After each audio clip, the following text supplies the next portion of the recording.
Next conversation, Eric. Thank you very much.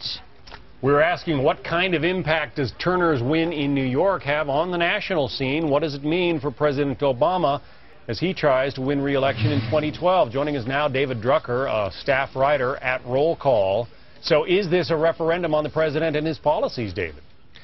Well, it looks like it could be. In 2008, we saw Democrats win 3 House seats in special elections in conservative territory, a Louisiana seat, an Illinois seat that had been held by former Speaker Dennis Hastert, and a conservative Mississippi seat. And I think this is very similar, possibly, to what happened to the Republicans in 2008 when you look at how strongly Democratic this seat is. But some Democrats say, look, it's a special election, turnout is low, you know, the folks who normally would get out there and vote just weren't there today. Not a big deal. Well, they're right to some degree, and I don't know that Bob Turner can survive the 2012 election if his seat remains as it is, and it probably won't through the redistricting process.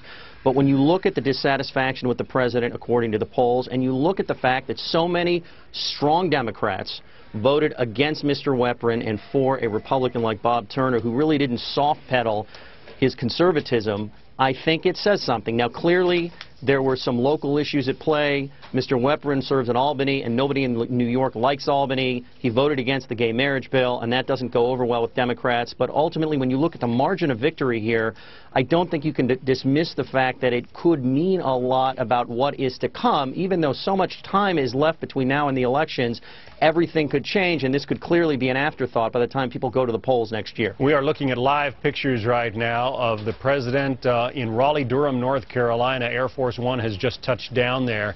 He'll be making a speech a little less than 2 hours from now, trying to tout his jobs plan.